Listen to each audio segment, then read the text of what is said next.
Hello and welcome to the Raisina Ideas Pod at the Raisina Dialogue in New Delhi. We are here today with our young leaders and climate champions to discuss the criticality of engaging young minds and young people to help realize the ambitions of Mission Life or Lifestyle for Environment, an initiative put forward by PM Modi and a cause that the Indian G20 presidency is strongly focusing on.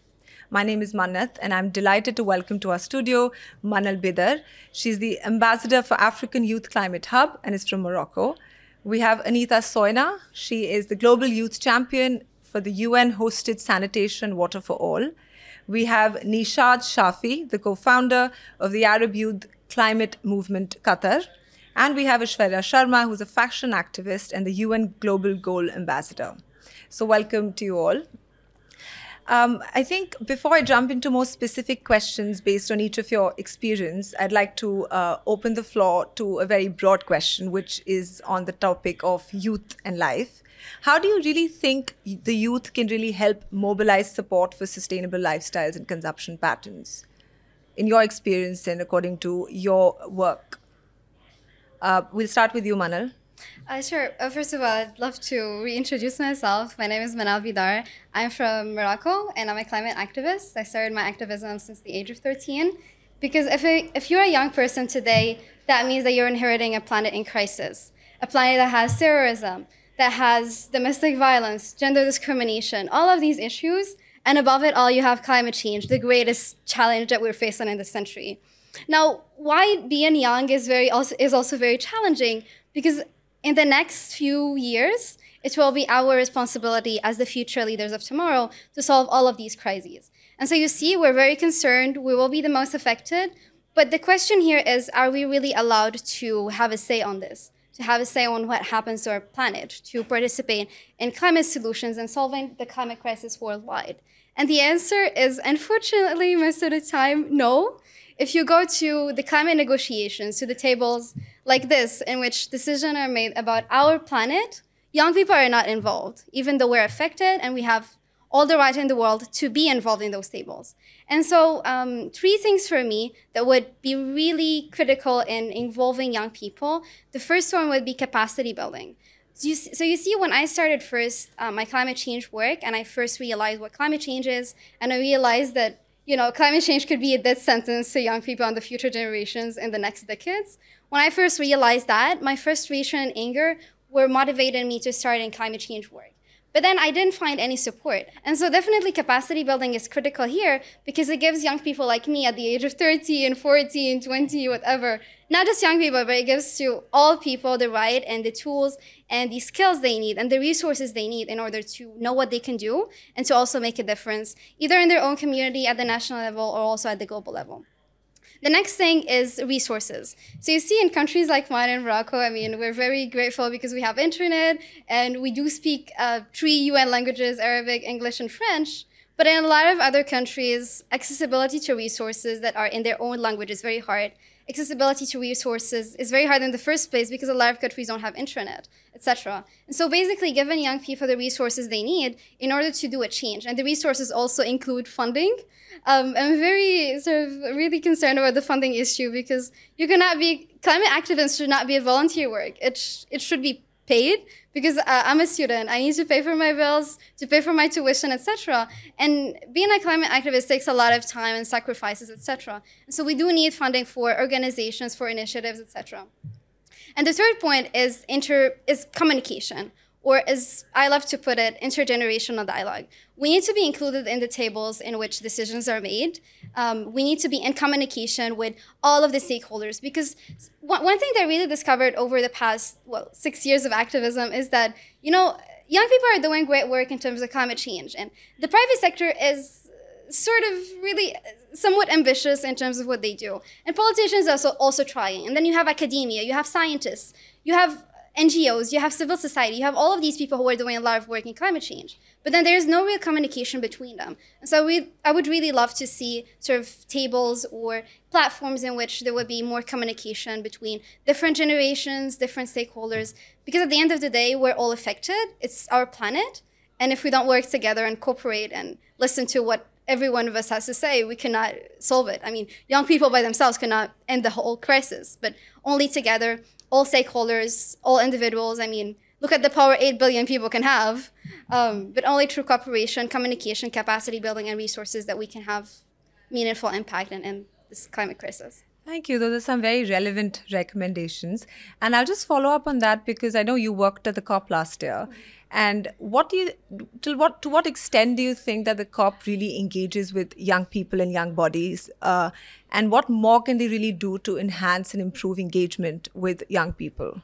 I'll be very brief, but COP has been is mainly for member states. So it's an annual event that happens every year to engage all member states about climate change and do negotiations and check what has been the progress in terms of climate change. But young people are not included, of course. Something that could be done about that is, for example, last year there has been a children and youth pavilion for the first time ever, which was really cool because you have young people having a platform. But I do feel like there could be more, the COP can do more than just having a children and youth pavilion. And that includes having young people more included in the official delegations, having every country at least have a quota of 1 or 2 young delegates, and also having more sort of consultations with young people about the policies so that the policies can be really inclusive and could be the right policies for climate change to end it. Thank you. I'll come to you, Anita. My question to you would be, how do you think that the youth-led civic and political activism really can factor into sustainable development and lifestyles? And do you believe that the developed world that's engaging with Africa are really looking at it as a development partnership, or are they also trying to create solutions with them rather for them? So given your experience, politically being involved in Africa, how do you think you can really engage more young people in the political sphere to have an opinion, to have a voice, and to really be able to make an impact? And secondly, how do you think Africa can really emerge as, as a voice and have an opinion and say on the table on such matters, given they are one of the most severely affected regions from climate change? Okay, thank you very much. First of all, to just point out that we have so many youths outside there who are trying to really contribute positively to solving not only climate issues, but global community problems. And for me, getting into politics was because I realized the community is always willing to do what is needed from them. The youths are already doing what they can in their own little ways, but then the big problem is the political goodwill. The lack of political goodwill is actually, I can say in my point of view, the reason why we are facing so many community challenges, including climate action. And giving an example of COVID, when we had the issue with COVID, things changed. We had vaccines. There was so much rush here and there to try and solve the problem. But then the same leaders do forget that climate change is not just, you can't say it's the same as COVID. Maybe the only similarity is that it's the science bit of it. But we cannot self-quarantine. We cannot self-isolate for COVID. We cannot, take, not for COVID, for climate change effects. We cannot take vaccines for climate change effects. So why I'm saying this is because I realized they really have so much power. The political leaders have so much power to actually drive the change and do what is needed of them right now. But then they choose to take time, and because it's not, the narrative of climate change is going to affect us in 10 years, in 20 years, was a narrative that was being driven before. But right now, if you look at it, it's something that is already affecting us.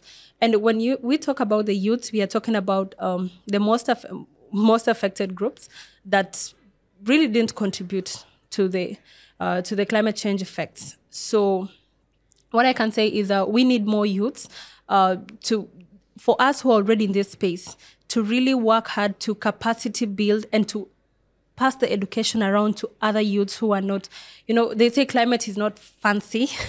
It's not like fancy issues. And we try so much. Yeah, for example, in Kenya, we have this festival, which I'm part of. It's called the Shoke Shoke Festival, which is happening tomorrow. It's a whole, just a fun and entertainment festival, but we try and incorporate the environmental aspect of it, where no plastic cups are allowed during the festival. We're bringing in artists as usual, but we are trying to change the narrative. That's just to try and instill the culture in the young people. So I can say, if the young people are willing to do that, then how about if the problem is power and political space, why can't we try and get into those spaces so that we can influence change from within the corridors of power if it's too hard? And also, just to when I ran for election in Kenya, I tried to convince people how it is important for us to elect green politicians, climate-friendly politicians. But then you realize people have so many other challenges, social issues that they table to you, that I need water tomorrow. You are there trying to explain how water shortage is linked to climate, but they just want to know how I'll have water in my house tomorrow, and so many other social issues. And that made me realize that as a young person who really tried to run for office and did not win, because I ran on a green party, which green parties don't win election in Africa as of now. But so what happens? I ran for office, I lost. Do I sit back and do nothing about it? No. So I had a conversation with the senator who is in charge of climate change in the Senate to see how we can now start capacity building the political leaders from the county assembly. It's something that we're planning underway to have the from the county assemblies to parliament and to the Senate, to have the legislators actually understand why it is urgent to do this. So why I say all this is because I believe the problem is in the lack of political goodwill. And I think that young people can actually start looking at that direction. Even as activists, just have a sit down with these people, try to. Some are not aware. Some don't really understand. Some think it's just a money-making scheme, that climate change is not real. So we need to sometimes not assume that they are aware and so we want this and this. No, but let's have a discussion. Let's have a sit down. As a young person, these are my worries. I am scared of this. Can you think of at least trying to push for allocation of a budget for these and these projects that will be meaningful? And on your second question on Africa, I would really love to say it's very sad that we are on the worst, I can say, receiving end of the worst impacts of climate change. I come from a community where, the Maasai community, where their communal land has been donated. I can say the national parks, the reserves sit in their communal land. These communities don't get anything in return. We have tourists coming to the country, trying, going to see wildlife and all those things, but the communities do not really benefit as they should from the same thing. It becomes hard to tell someone that in case of human-wildlife conflicts, because the animals are coming out of the parks to go to homesteads to look for water. It's hard to tell someone, don't kill that elephant because it destroyed your crops. First of all, how am I benefiting from that elephant? We have coexisted with them for the longest time, but we are not really getting what we should get. And why I'm saying this is just to say that even in my own community, I adopted a school a week ago that is facing so many challenges. They don't have water. Sometimes they have little donation at the store, but they can't cook because they don't have water. So you see all this happening and ask yourself, this is Africa, the home of gold, the home of tea, the home of the best coffee, but we still don't get this. I mean, what most developed countries use, they get their raw materials from Africa. But I mean, is it so hard to make sure that we have even the bare minimum for ourselves? And this goes back to the African leaders, because I just don't like to put the blame on the developed countries only. Back to our own African leaders, are you really so intentional about looking at the injustices that our people are facing? These are people who have contributed, I can say 0% of climate change. But then are you intentional about making sure that when we talk about the loss and damage financing from the developed countries to the most affected, is it really, when it comes to our country, are you really using the finances in the right way? Are you really financing such communities and all that? So I can say it's both ways. We are not really getting enough support as Africa, but when it comes to the little support that we get as Africa, how are we utilizing the support back at home? Yeah. Thank you, Anita. I mean, you've touched upon so many points, which is just incredible. And I think your story and experience is truly inspiring. And I really hope our viewers can listen in and really take inspiration to be able to step up and act and politically engage themselves and voice their opinions to be able to create a difference. So, and I think I want to particularly pick up on the point you made around education. I think that's so important to be able to educate people around climate change. I think there is so much misinformation around climate change that people don't understand the severity of the crisis that we find ourselves in. And I think that's and I'm going to pull that string, and I'm going to come to you, Neeshad, now. That given your work and experience at the climate movement at Qatar, I'd love for you to talk a little more about how do you really feel that we can leverage the power of technology and communication platforms to fight this misinformation around climate change, and how can we really create more grassroots awareness on the subject? And do you really feel like our education system is fit for the purpose, or do we need to overhaul to prepare our citizens to fight climate change? Well, very relevant question I take from Anita that. Well, we in the Arab region too is one of the worst impacted by climate change. But how many knows it? It's a different fact. Take temperature rise, 2 times the global average. That's how temperature rising in the Middle East. Water, one of the least groundwater available region in the world. Climate science says in a decade or 2 decades time, the Middle East region would be uninhabitable for human survival. The temperature would be hitting the bulb. You were not able to survive the high temperature. But you don't see that sort of concern coming out of the region. The whole climate dialogue you hear is from the global north. They were chanting who are actually responsible of mass of the climate change we're actually experiencing. But the fact is, it's not because the people are not experiencing it, but they don't really understand the science behind that. So there's a big communication gap between what is science saying and what a common man is. It's not a scientist. Or how do you bridge that gap? So I'll give a simple example. What we did at Arab Youth Climate Movement in Qatar, we started with working how individuals can feel the impacts of climate change. What am I contributing? Okay, I know there's a global heating happening. It's because of CO2 emission. And what I would feel, what is my contribution? Let me see what's my contribution at least to level up with what industries are doing. So we started with called an app, which is Measuring Your Carbon Footprint app. This app was developed by Arab Youth Climate Movement. It's a first of its kind app in the Middle East by a Middle East organization. So app is basically asking you definite questions on lifestyle, from food you eat, the travels you take, the amount of money, etc., etc. Like 25 questions will be asked, and you give it instantly. You give your carbon footprint results. So that shows how much impact you have on your day-to-day daily life. So people start asking, "Wow, I have so much impact."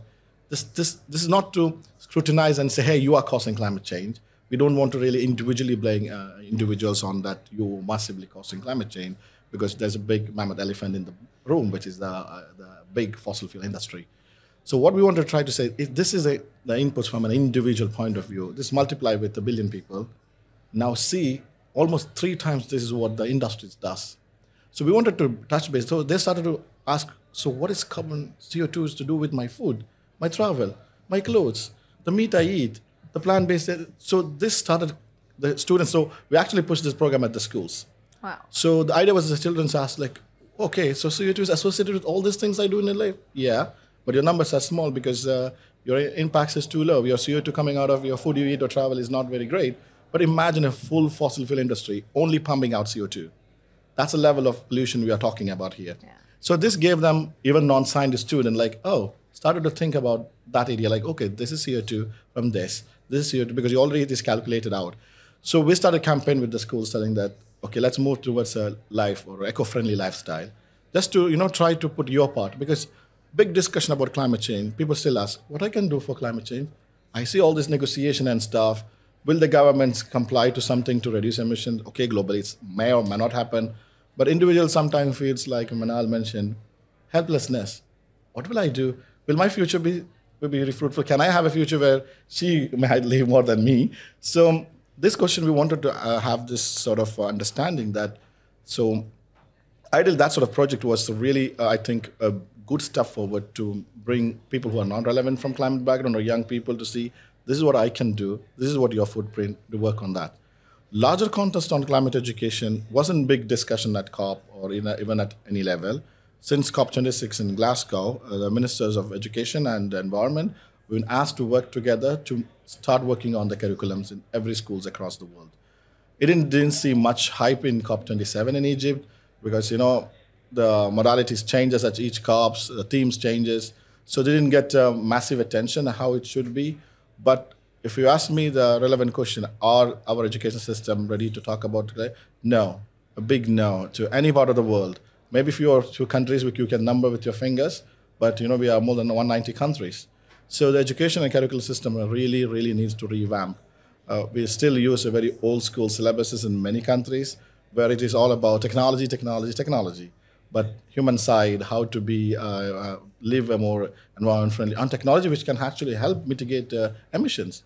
We just talk about how we can make a more oil and gas based vehicles and fossil fuel based vehicles. Why don't you think that EV based studies? Now, it's not have to be an electrical engineer doing an EV, but EV studies how we can start designing EV vehicles, start a technology which can reduce emission from the source, etc. So I think our education system hasn't reached to a point where really talks about environment and climate change in a broader sense, where humanity can play a collective role.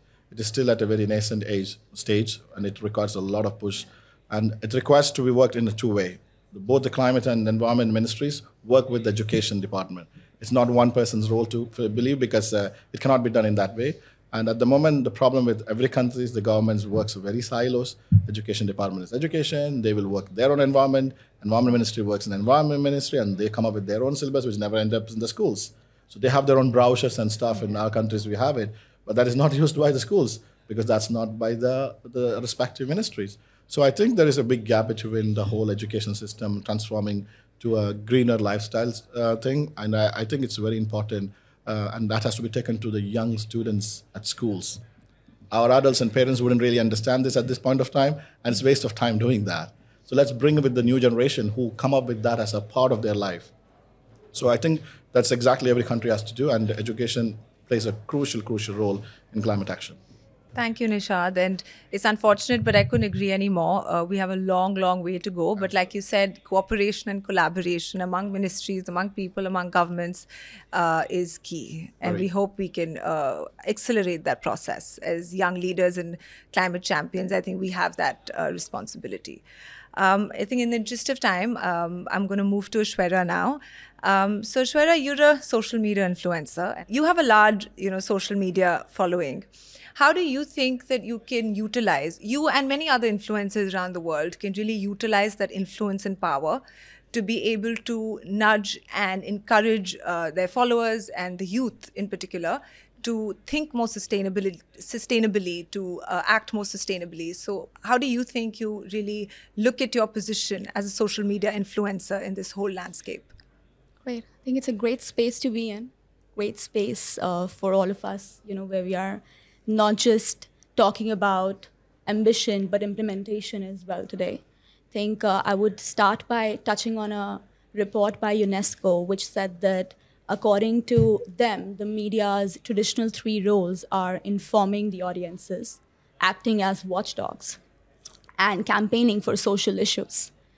And they're especially relevant in the context of climate change that we talk about today, because the internet has transformed from merely a way of communicating to in this distillery of ideas online, right? And nothing is right now speaking louder than the speakers in the climate space, the influencers like you mentioned, and the key opinion leaders right now.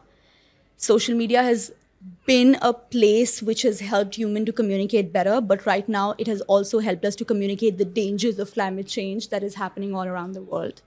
And with the growing number of climate movements, I think since 2019 especially, that number and messages are now ultimately reaching the policymakers, which truly is the point for all of us sitting here. I think our climate community, which is literally truly spread all over the world and in this room for reference, we have successfully in our own way done our part, successfully managed to mobilize and create monumental changes in our spaces, in our countries, where we belong, in our regions. And, we have shown our audiences and our readers the path to lead to climate action, what will drive them to make those kind of changes. But I do want to mention, and I want to highlight this today, is that unless we turn this climate anxiety that is felt all over the world today into positive action, into climate positivity, our work remains undone. And it's not just me, him, and everybody else, but literally all of us around the world. And unless we turn that anxiety into positivity, it's a road that less taken, being an influencer in this space and a fashion activist. I think one of the challenges that I have faced is that how can you make fashion not so frivolous and say that fashion accounts for so much that's happening in the world right now, especially in the climate space? So thank you for giving us the opportunity to be here, to include fashion in your spaces and to include young people at the table. We keep asking, where are the young people? Here are the young people in this room. So thank you for changing that. As influencers, we are trying to change climate eco-solutions and eco-actions into trends that really go and resonate with our audiences. We have tried to constantly do that every day. That's what we do. As a part of endorsements of how you can be more sustainable and compel the industry to make more changes and make conscious choices.